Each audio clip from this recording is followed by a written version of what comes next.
Hello students, very good morning. हम लोग chapter 4 शुरू कर चुके हैं, क्वाड्रेटिक इक्वेशन। इसको हम शॉर्ट में क्यूई कहते हैं।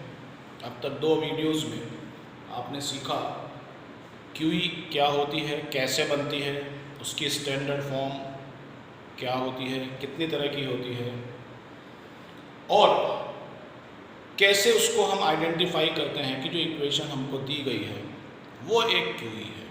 अब अपने पास इसमें एक फॉर्मेशन पार्ट भी है, कैसे बनती है वर्ड प्रॉब्लम्स, लेकिन क्योंकि इस साल के सिलेबस में से वो पार्ट रिमूव कर दिया गया है, डिलीट कर दिया गया है, इसलिए हम लोग उसकी बात नहीं कर रहे हैं।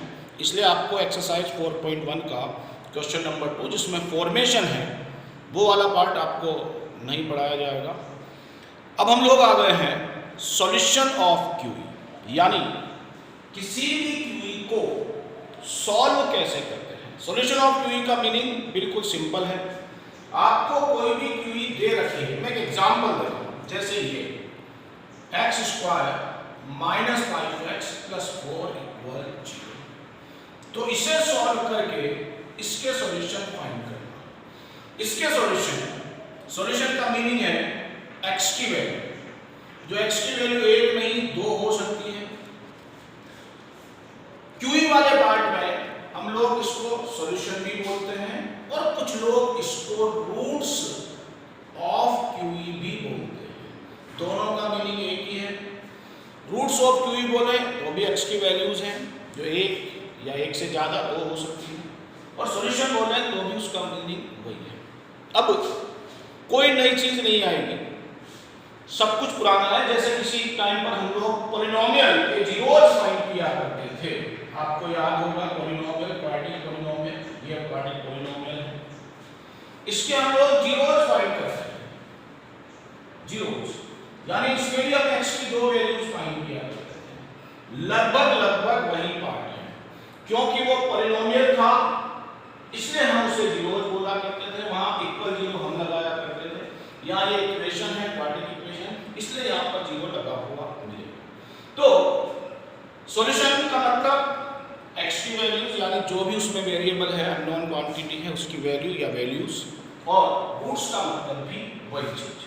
अब ये तो तरीका हुआ, या ये तो बात हुई कि सॉल्यूशन क्या होते हैं। सॉल्यूशन कुछ नहीं होते, जो भी उसमें अननोन क्वांटिटी है उसकी वैल्यू या वैल्यू जो 1 या 2 हो सकती है। अब फाइंड करने के मेथड्स क्या क्या हैं?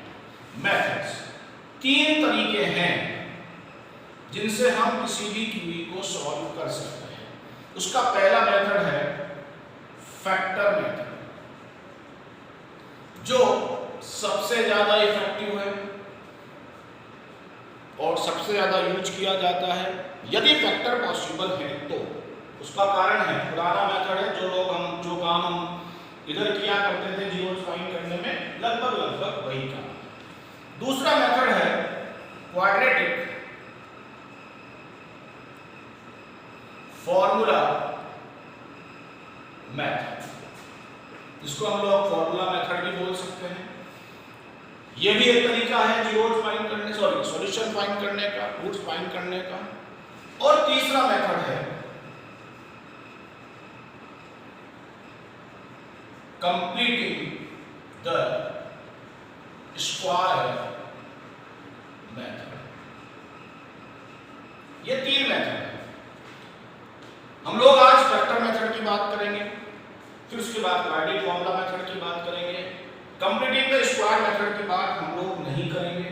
उसका रीजन है इस साल के लिए ये मेथड उसमें अपने पास से डिलीट हो रहा, यानी हम इस साल 2 मेथड सीखेंगे, factor method and quadratic formula method. उसमें से आज अपन पहले मेथड की बात कर रहे हैं, solution of QE by factor method. Solution of QE, कोई नई चीज नहीं आएगी, सब पुरानी चीजें हैं, क्योंकि फैक्टर करना आप लोग 7th 8th में सीख चुके हो, 9th में सीख चुके हो। उसका यूज हम लोग इसी साल चैप्टर नंबर 2 पॉलिनोमियल के जीरोस फाइंड करने में कर चुके हैं, इसलिए कोई नई चीज नहीं आएगी, बिल्कुल सिंपल बातें हैं। और सबसे ज्यादा काम भी अपने को यही मेथड लेना है, इसलिए solution of QE by factor में। अब आप सब जानते हो क्यूई, तीन तरह की क्यूई आपको समझाई गई थी, पता है। फर्स्ट क्यूई थी इस फॉर्म की, x² plus bx plus c equal 0, जिसको हम लोगों ने कहा था ये स्टैंडर्ड फॉर्म की, स्टैंडर्ड फॉर्म।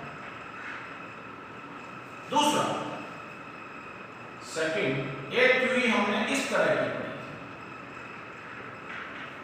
जिसमें c इक्वल 0 वाली क्यूई। और तीसरा हमने पढ़ा था x² प्लस c इक्वल 0 यानी b इक्वल 0, क्योंकि ये तीनों क्यूई तीन डिफरेंट तरह के पॉलिनोमियल से बनी है, और जब पॉलिनोमियल अलग अलग होते हैं तो उनके फैक्टर करने के तरीके भी अलग अलग होते हैं। तो हम सभी तरह के क्वेश्चंस ले रहे हैं, एक दो एग्जांपल। सबसे पहले मैं शुरू कर रहा हूं इस टाइप की क्यूई से, यानी x² plus bx c equal 0 वाली से। तीनों तरह के सॉल्यूशन सीखेंगे, फिर इन पर बेस्ड प्रॉब्लम्स करेंगे। तो सबसे पहले हम लोग ले रहे हैं कौन सी वाली, जिसमें c इक्वल 0 वाली क्यूई, यानी हम लोग सबसे पहले पढ़ रहे हैं c इक्वल 0 वाली। c इक्वल 0 यानी वो क्यूई होगी इस फॉर्म की, और इस तरह की फॉर्म की क्यूई हो तो उसके सॉल्यूशंस कैसे फाइंड करते हैं, उसके लिए दो एग्जांपल ढंग से समझना, बिल्कुल सिंपल बात है। 2x² minus 6x equal 0। Check करो, कांस्टेंट टर्म नहीं है, लेकिन ये क्यूई है क्योंकि इसकी डिग्री 2 है। अब ये हमें इनके फैक्टर करने हैं। फैक्टर करने के लिए आप सब जानते हो पहली स्टेप होती है कि यदि उसमें कुछ कॉमन है तो कॉमन निकालो। तो इसका मेथड देखो, साफ दिखता है कि 2x कॉमन है, ब्रैकेट में आगे बचा x माइनस 3 इक्वल 0। अब यहां से x की दो वैल्यू निकलेगी, ये दो चीजों का प्रोडक्ट है, एक और दो नंबर हैं जो मैं यूं समझो जिनका प्रोडक्ट 0। दो नंबर का प्रोडक्ट कभी 0 आ ही नहीं सकता तब तक कि उनमें से कम एक 0, एक की वैल्यू 0 ना। उसका तरीका ये है, इफ 2x इक्वल 0 यानी x इक्वल 0/2 यानी x इक्वल 0, और दूसरा इफ x माइनस 3 इक्वल 0 यानी x इक्वल 3। मींस इस क्यूई के सॉल्यूशन हैं जिन्हें हम रूट्स भी कह देते हैं, x equal 0 and x equal 3। ये हमारा पहला है। और एग्जांपल देता हूं एक और इसी टाइप का, 3x² माइनस 4x इक्वल 0। ये भी उसी फॉर्म की क्यूई है। देख लो, इसमें भी x² है लेकिन c वाली टर्म नहीं है, तो इसका भी तरीका ये है, जो भी कॉमन आता है कॉमन निकालो, ओनली x कॉमन, तो बचा 3x माइनस 4 इक्वल 0। ये दो एक दो, इफ पहला तो आ गया x इक्वल 0, दूसरा बन जाएगा 3x माइनस 4 इक्वल 0 यानी x इक्वल 4/3। तो क्या होगा सॉल्यूशन हुए x equal 0 and x equal 4/3। x की दो वैल्यू आती है, कारण क्वाड्रेटिक इक्वेशन जब होती है तो x की दो वैल्यू आती है। वो अलग बात है कि कभी कभी दोनों वैल्यू सेम हो सकती है। ये पहला मेथड, या उस तरह की क्यूई जिसमें कांस्टेंट टर्म नहीं है।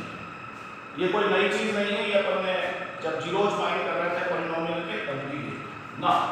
दूसरी टाइप की हमारी क्यूई है जिसमें p की वैल्यू 0।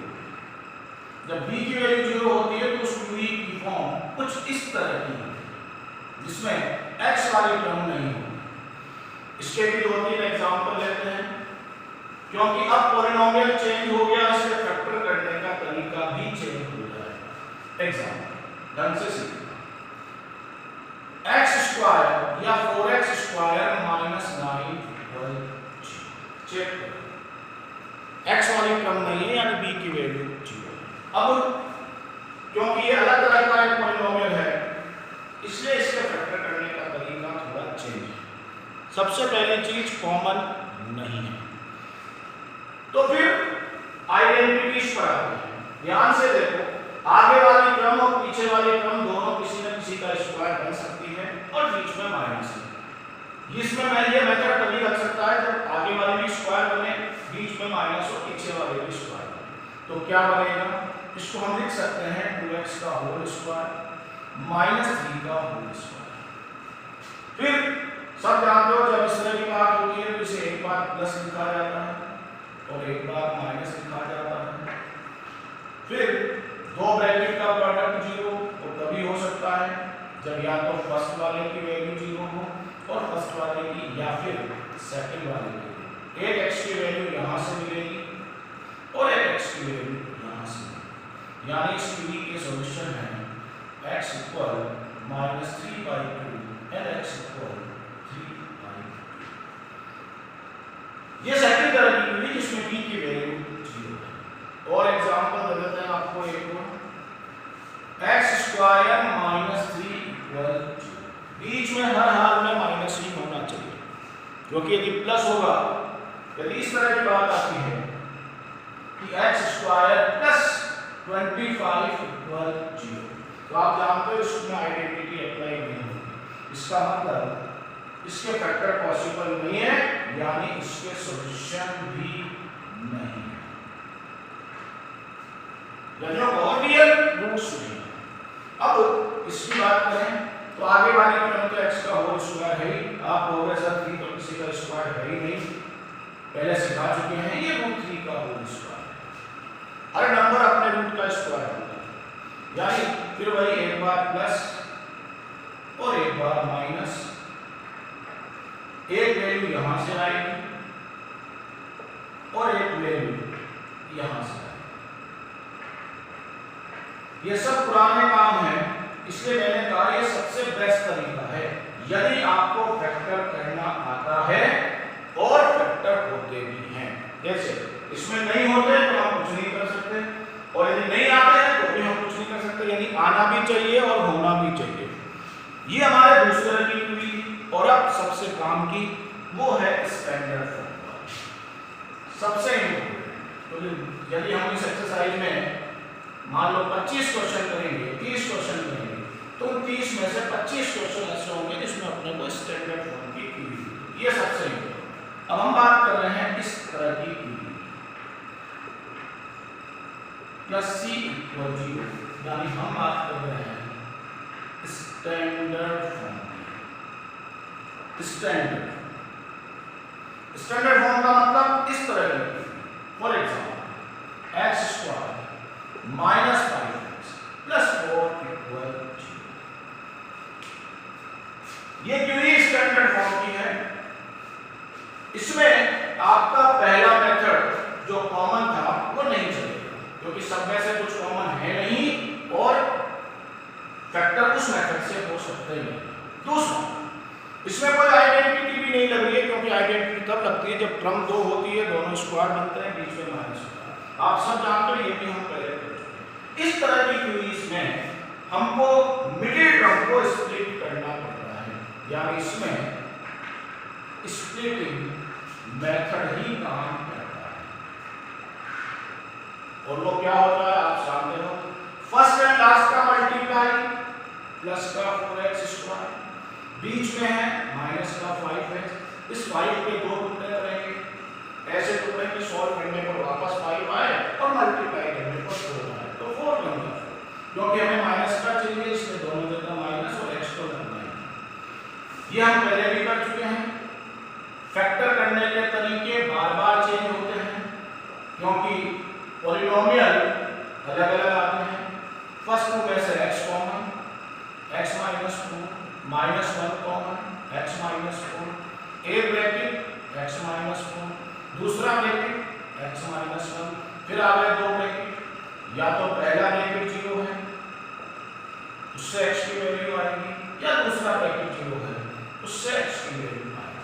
तो सॉल्यूशन, इसको हम रूट्स भी कह लेते हैं, क्या क्या है, x = 4 and x = ये तरीका है स्टैंडर्ड।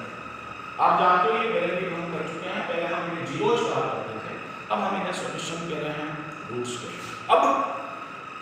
एग्जांपल देते हैं। अब आप सवाल उठा सकते हो, सर आप तो कह रहे थे कि कभी कभी सॉल्यूशन एक भी आता है, तो देखो वो कैसे आता है। मैं दूसरा example, x square minus 8x plus 16 equal, same इसी का भाई है और वही same system, splitting first and last का मल्टीप्लाई प्लस का 16x स्क्वायर, बीच में है माइनस का 8x, मल्टीप्लाई करने से 16 आना चाहिए और सॉल्व करने पर वापस 8 आना चाहिए।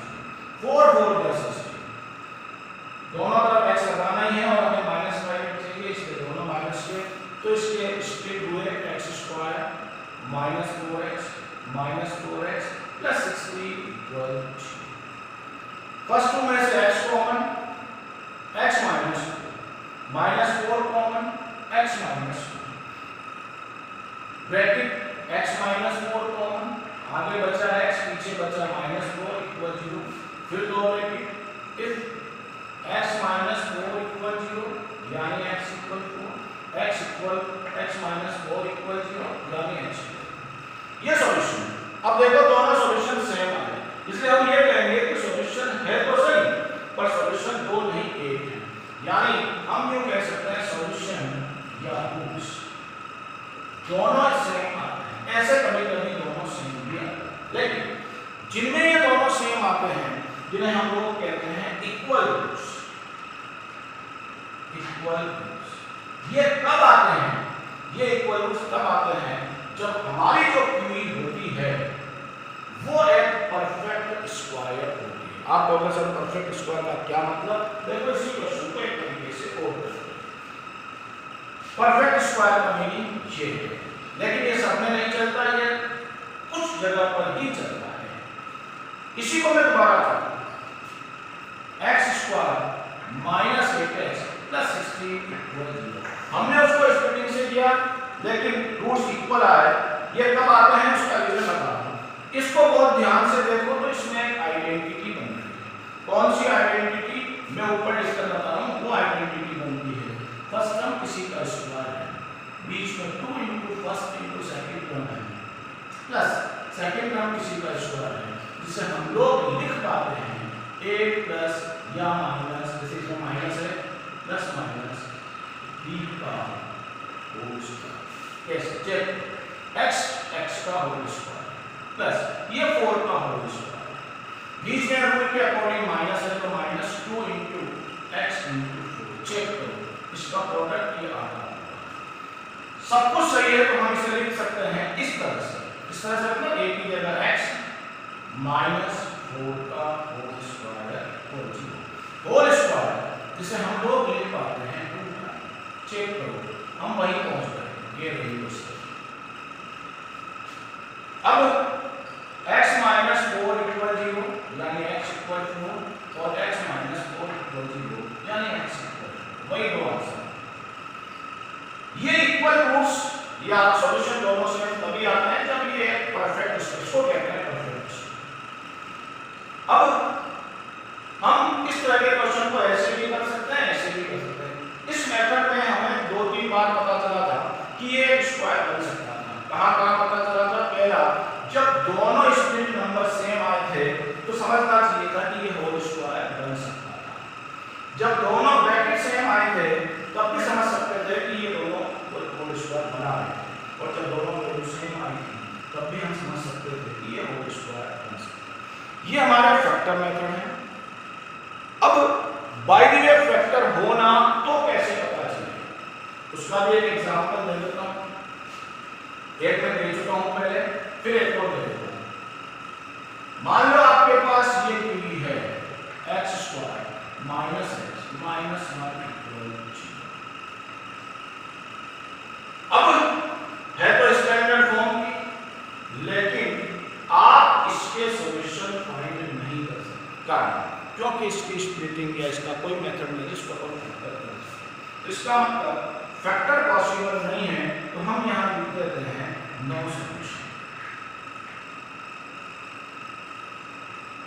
क्योंकि फैक्टर मेथड में यदि फैक्टर पॉसिबल है तो हम सॉल्व कर सकते हैं, यदि फैक्टर पॉसिबल नहीं है तो हम सॉल्व नहीं कर सकते। फिर इनका क्या होता है या कैसे पता चलता है कि ये है कि नहीं, इसके बारे में अपन बाद में बात करेंगे।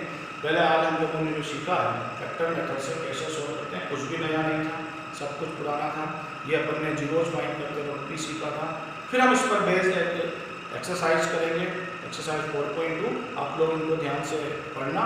हम फिर नए वीडियो में नई एक्सरसाइज 4.2 के कुछ पार्ट करेंगे। Thank you.